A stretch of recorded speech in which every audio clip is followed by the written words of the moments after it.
So who am I speaking with? Molly Graham. Who are you with, Molly? I work for Facebook. Molly gave an awesome presentation. Everyone loved what you were talking about. And specifically, you were talking about the millennials and how they're kind of getting a bad rap as they're tough to work with. But you say, no, you got to embrace that. What do you mean by that? I mean, I think for what I was just talking about was mostly that there's been a lot of stereotypes of the generation out there, and a lot of conversations about how they've changed, they have a different approach to the workforce. And so for us, mostly what I was sharing with the audience is just that I think as a company, we have a bit of a millennial DNA, and we see a lot of the qualities that make up those stereotypes actually as good things. And particularly because, it's not just about the workforce, it's about the fact that these folks are, the sort of consumers of technology, the consumers of almost every business out there, or certainly will be soon, that understanding the way that they interact with products and businesses is really important for the future of folks' businesses. And for us, we have a certain way that our business has sort of been built around the qualities that make up those stereotypes, and we actually think of them as good things. So let's cut to the chase. You talked about essentially 4 ways that you sort of embrace your audience. Let's walk through them. What are those 4 ways, and give me examples how you do that. Sure. So the principles are really, the first one is you can make anything better. I think as a company in general, we believe that problems don't get solved.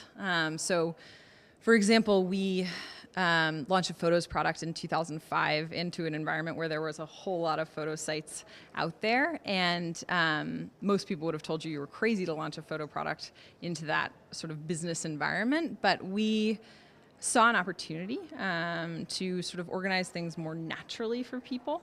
And really, we saw a behavior on our site that we wanted to adjust and try something for. And we launched a photos product. Initially, I think you couldn't even rotate the photo to the right into an environment where there were photo sites which allowed you to download things in high res. But we had this feature which other folks didn't have, which was that you could tag your friends, which ends up being more natural for people. And it comes back to sort of, that's just one example. But this idea that if you can make anything better, it's really important constantly to ask why and how things are being structured and what you might be able to do better, to look at systems that exist and see the opportunities within them. And that, I think millennials in general tend to ask why a lot, and tend to sort of demand logical explanation. And it's, again, a place where we see that as a good thing. The second value for us is we think fast failure leads to fast learning. The idea that you have to try something in order to learn from it. You have to try something in order to see what's wrong with it and make that better. So in general, as a company, we do make mistakes. There's many in our product history. We don't really see them as mistakes necessarily. We think that if you learn from something that you did wrong, sort of if you try a product and it's got a few things wrong with it, what matters is that you fix them. Because ultimately, sort of the best products in the world come out of learning from a number of different mistakes. I think I shared a sort of a value or a thought that we have as a company, which is most great things are the result of several previous failures. I think... and that's true with a lot of the Facebook products, yes? I mean, I think it's how we build as a company in general. It's how we work together, but it's how we... whether it's our external product or internally, we iterate very quickly. So we push code to the site every day, and we're constantly trying to sort of see how users are using something, see how we could better serve them. So the last 2 items that are essentially your core principles. I know you're making me remember them. So the third one is ownership is essential. I think... And I hear that a lot from a lot of organizations. That's key. Yeah. I mean, I think a lot of folks speak about the millennial generation in terms of entitlement. And we spent some time thinking about that and trying to understand what in our company sort of reflects that. For us, we think the company will be better if people feel a sense of ownership over the outcome. If they feel like they can have conversations, ask questions, and be part of the company and the decisions that it's making, they actually will build better. They'll treat it as if it's their company. So for us, it's not as much about how do you make owners, right? It's not as much about compensation or anything like that as it is about being open. So openness is a huge part of who we are as a company, whether it's the fact that we don't have cubicles, we just have desk, or Mark's office is made of glass. Openness is a huge part of who we are as a company, and ultimately, there's sort of two reasons for it. The first is it makes you make better decisions in the end, even if you have to spend a little bit of time discussing it, something comes out of that discussion. The second piece of it is really about people feel like they're part of the conversation. They don't necessarily agree with the decision, but they've been able to understand why it was made. The fourth point is work is personal. I think there's a book called The 4-Hour Workweek, which is a great book. I think there's some statistic about how many people in the millennial generation have read it, which really is a way of saying that I think people are afraid this generation doesn't want to work. We have this tradition as a company where it's called a hackathon.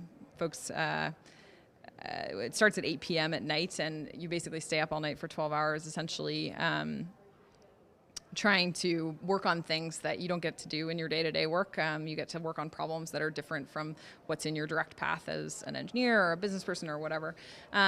So our idea of fun as a company is actually to stay up all night working, which in general, I don't think we would say we're a company where people are trying to work 4 hours a week. What we found is... By the way, I don't think Tim Ferriss works only 4 hours a week either. He's a hard worker. No, absolutely. Nor do I think that was his point in the book. I think somehow the title of that book has ended up morphing into like some value of this generation. But more than anything, I think for us, it's like we find that people are looking for work they can devote their life to. It might not even be about work-life balance. We think if you give something people that they're passionate about and if they buy in, you have to send them home.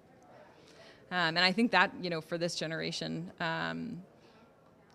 generation or not, it's true of our company, and it's just the way that we've sort of managed kind of that piece is about kind of helping people get passionate about Facebook.